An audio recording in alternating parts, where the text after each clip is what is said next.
If you're someone who constantly sets the bar high for yourself or ends up feeling frustrated when you don't meet those expectations, then this episode is for you. Today, we're going to be diving in to cover perfectionism and how being a perfectionist affects your mental health, your success, your relationships. And I'm going to be showing you some strategies to help you shift this being perfectionism to progress. Hi, my name is Dr. Cheryl Clark, and I'm a licensed marriage and family therapist and a master communication coach and the founder of Speak Your Power Now Academy. And I help people discover their authentic voice and break through the barriers of what's been holding them back to their true potential. And today I want to talk to you about the subject related to perfectionism. And if you've ever considered yourself to be a perfectionist, I want you to ask yourself a couple of questions before we get started. And the first question is, how often do you wait for the perfect moment to take action? And the second question is, how many times have you held yourself back because things weren't flawless? So in this episode, I'm going to break down what perfectionism is, how it can sabotage success, your mental health, and even in your relationships. So it's going to be very important how you're going to be able to break free with these things. So let's start making some real progress. All right. So if you know me here, I always tell you to get a little pad, a notepad out or whatever, just to jot down some things that may come up for you as noteworthy that you would like to take in account for later on. So, what is perfectionism? What is that? So today, this is the word that we are going to be delving into right off the top. All right. What is this? And when you look at what perfectionism is, sorry, I spelled that wrong. All right. What perfectionism is, I want you to see how you are moving in that today. Perfectionism is not about striving to be the best, just like I misspelled that just a few minutes ago. It's about moving. How can you move on? Because when you're trying to be in control of something, right? So being in control is the major key role here. Perfectionism is about you trying to be in control. It's about being in control of an uncontrollable world. So there's two parts of being having unhealthy perfectionism, and there's a little part here that I would say there's a healthy part of perfectionism. So when you look at being realistic about your goals, realistic about what's happening, that's when your standards are saying, okay, I'm focusing more on my growth, my learning, my progress, instead of being critical about the things that will be unhealthy perfectionism. This is when you deal with high, unrealistic standards that you may have for yourself and others. So when you're critical about those things and you didn't achieve them, it leads to stress, frustration, feeling like you're a failure, even when you're doing well. So today I want to delve into that because as you go deeper into that, I want you to see how unhealthy perfectionism can stem from your childhood. Now, when you look at this, it can stem from your childhood experiences, your societal expectations, pressures to prove your worth. You know, my worth, how, what am I feeling in this, my value system? So I'm going to share with you a personal story of my own of being a perfectionist. And this is something you may dealt with on your own too. So early on in my career, I struggled with being a perfectionist, and I ran a business, managed my home, wife, daughter, all these things that I was attempting to achieve. And it was impossible for the standards that I set for myself in my everyday life. And if I believe how many times that I did not get it right and how perfect it had to be, I saw myself, I was failing in a lot of things, but I couldn't see it. Not just I was failing myself, but I was failing the people around me because I wanted it to be perfect. So I remember there was a time that I had a presentation that I needed to do. And this thing, I wanted to be flawless. The slides had to be perfect. My delivery had to be perfect. It had to be impeccable. I spent so many hours tweaking and finding the right font size and color schemes. And I was exhausted by the end of the day. But I kept pushing because I thought it needed to be perfect. So I don't know if this happens to you, but the day of my presentation, guess what? I was drained, stressed out. I was obsessing over every little item. And when I got in front of people, I was stumbling over my words. I was focused so much on the fear of me making a mistake, I didn't even connect to the audience. And that was the whole result of the presentation. I didn't deliver an impactful message. I was too caught up in the control factor of the details.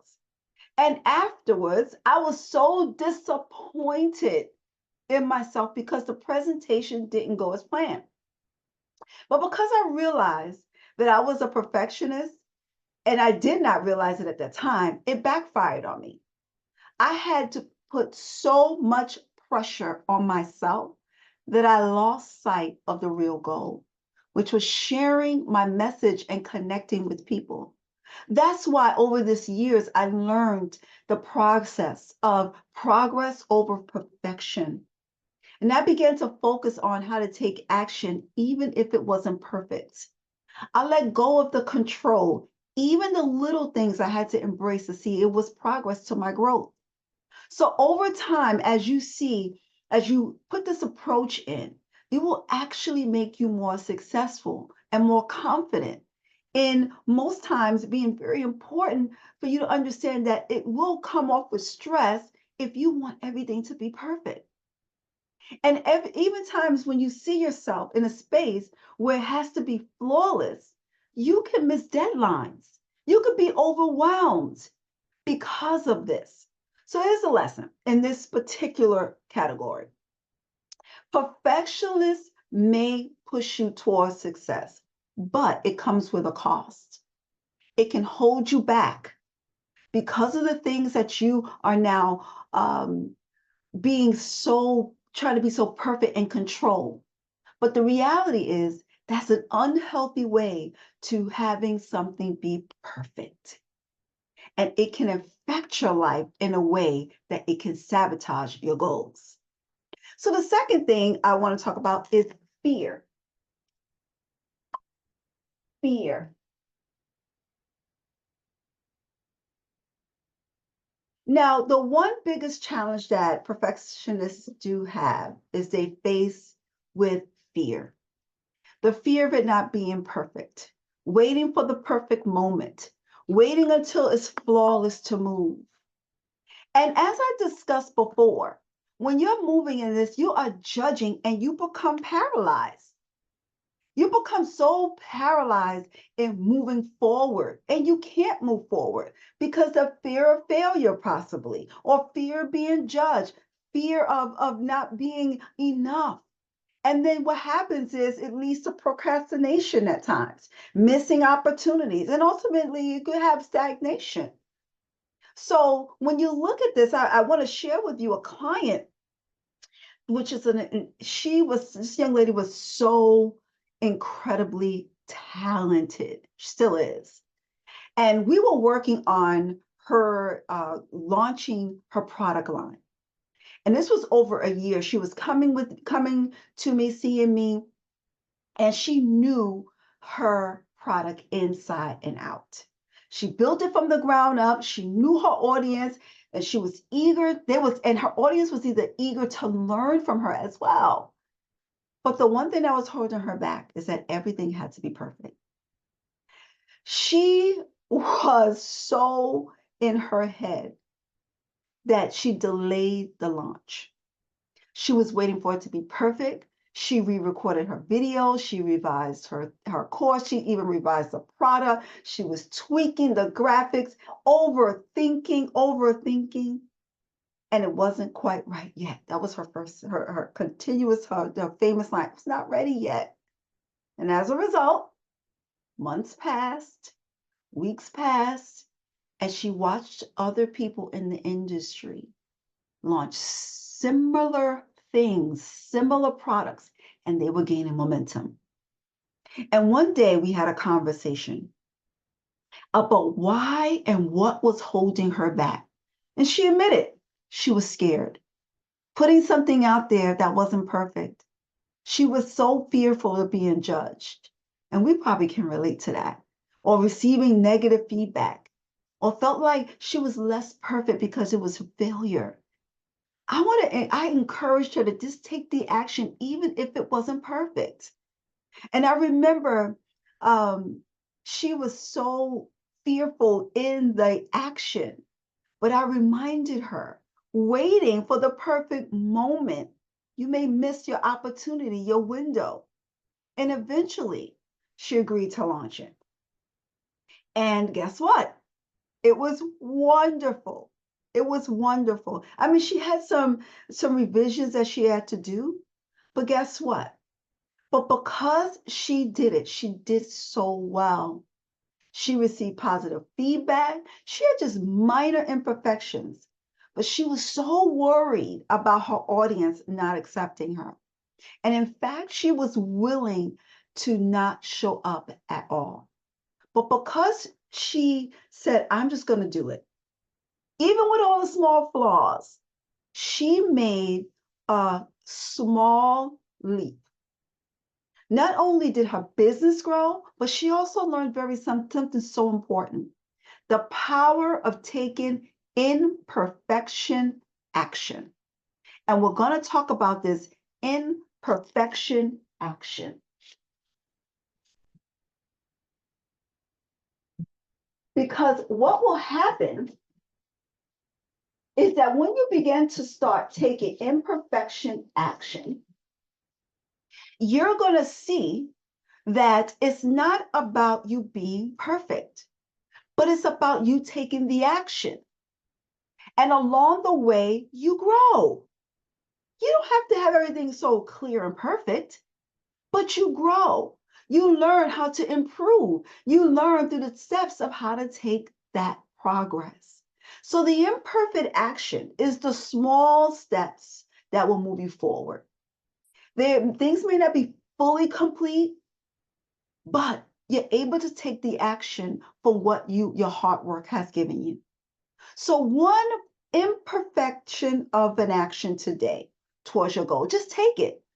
If it's just something that you're deciding that you're going to do, just take it. Take one step. Because what that does, it builds momentum.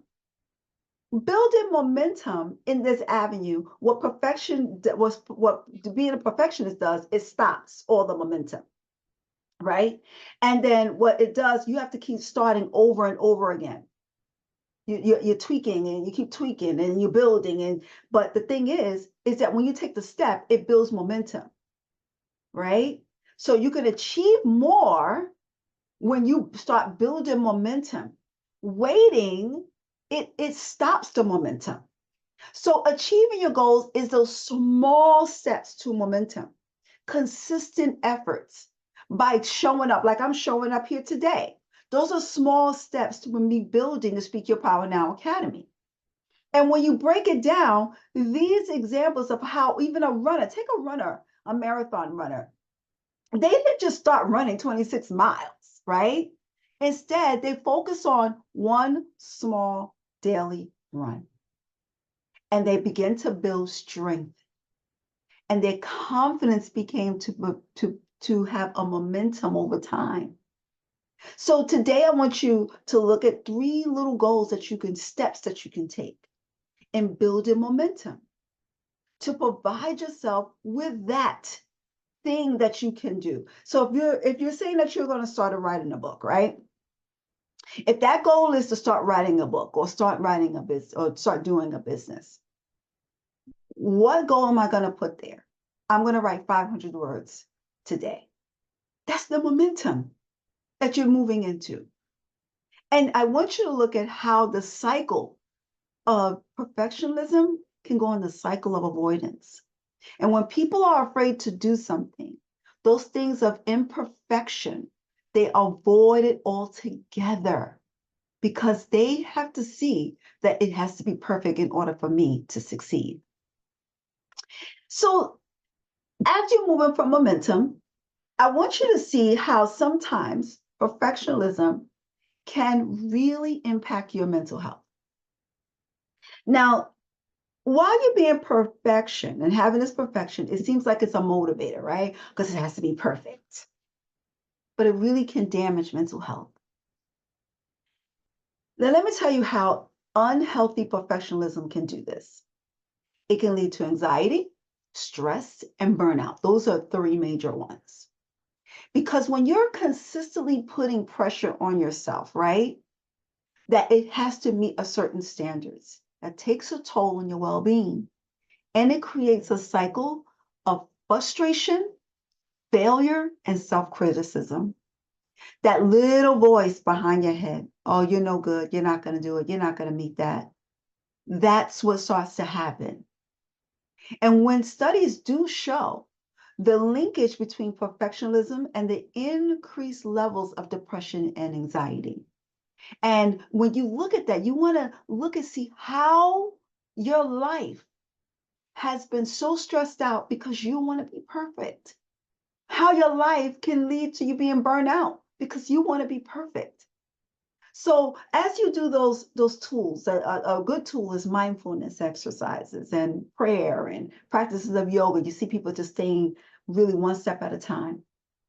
And have self-compassion for yourself. Acknowledge the process. So if you did those three little things, if you did just saying, I'm going to write the little 500 words a week because this book is going to be completed by such and such time.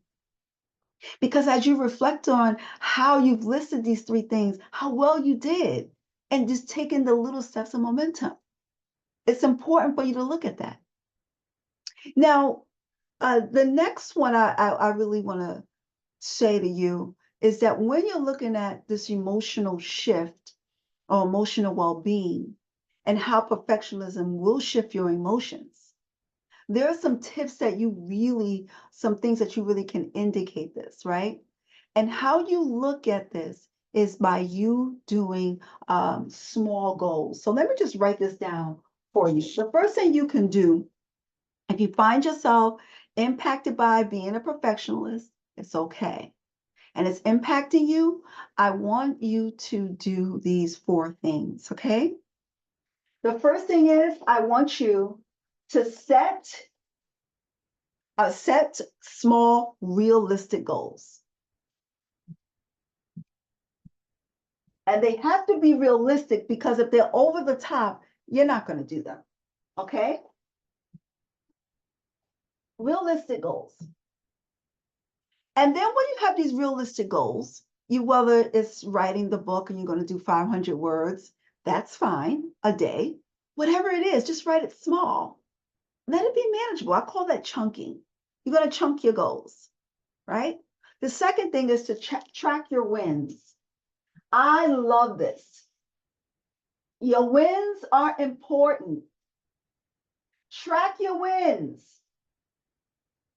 Your wins are important. Why? Because when you track your wins, you can say, this is important to me. Then the next thing, 2, adjust your standards.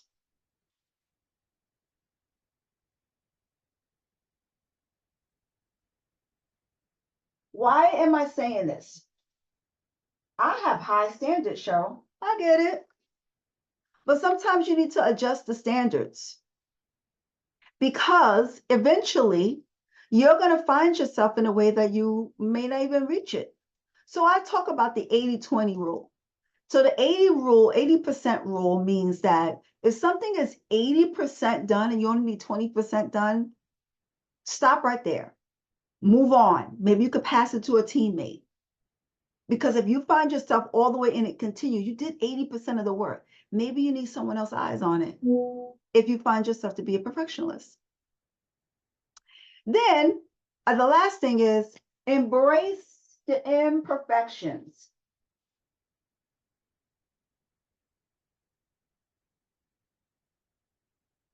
Embrace your imperfection. So what does that mean?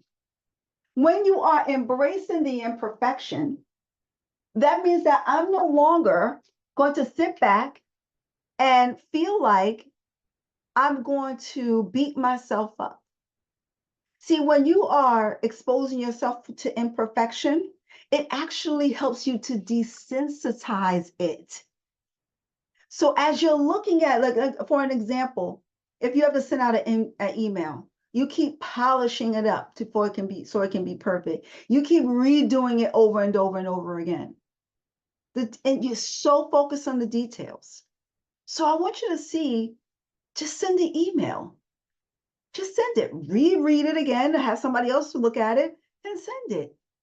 Because I want you to see in the areas of your life, if you're so hooked on being a perfectionist, you're sabotaging other areas of your life.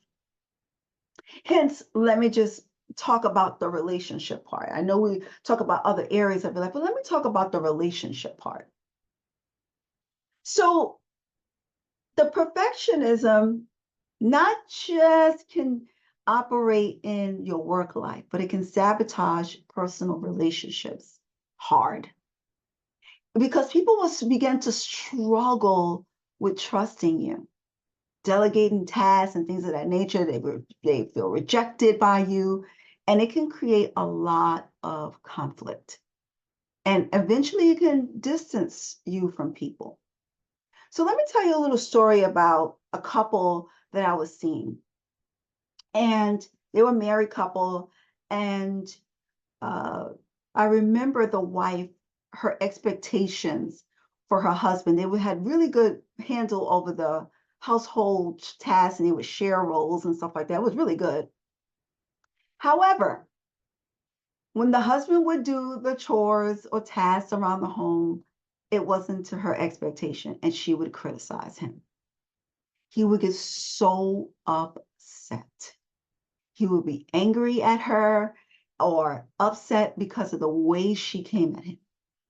Then also she was a perfectionist about planning things. If he didn't get right back to her, she was upset. She would text him during the day about, did you get my email? Did you get the. And just redoing it. And then sometimes she would make him re-clean some things that she knew that he was either messing up, because she felt like he was messing up on purpose. Or sometimes she would re-clean it. And it was at a point where he was getting to the point where he was distancing himself, emotionally distancing himself.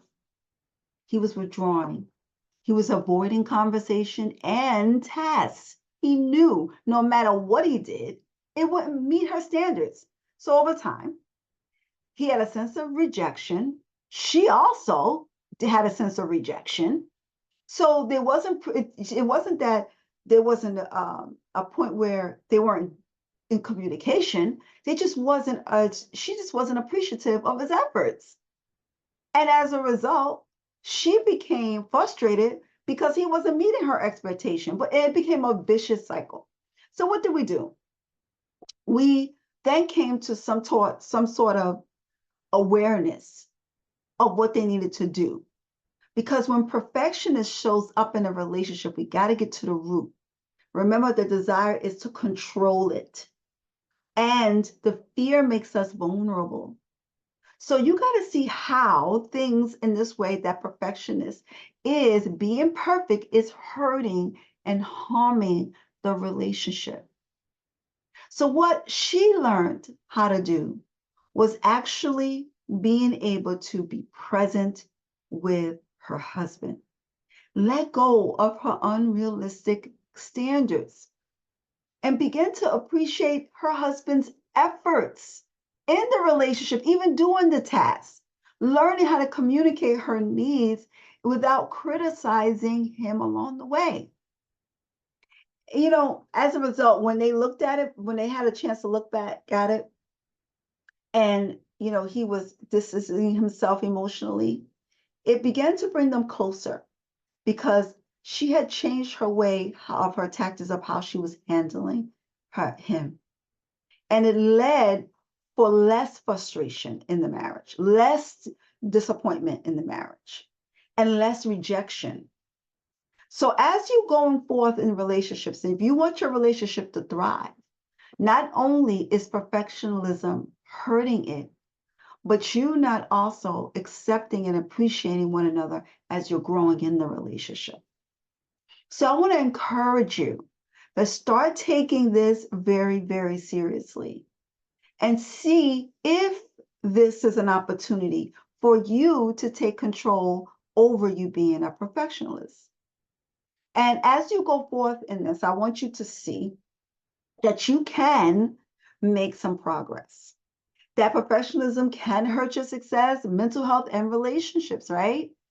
So focusing on how you can make an impact on your actions, celebrating your small wins, growing faster, and being happy and healthier. And to embrace the imperfection, because as you embrace the imperfection, it's less need for you to be in control. And it's for you to understand that when you have real success is when I am able to take notice of my actions. So I hope you found this episode very helpful. It's all about being a perfectionist.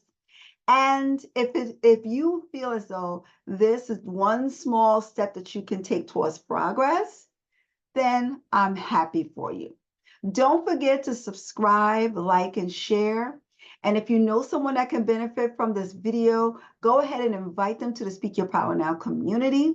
Comment and share once again of I want to know how professionalism is impacting your life and what steps you are planning to take to begin to move in a more healthier way. So like I always end with this quote, sometimes your life is defined by one single moment. Let that moment be today. Until next time.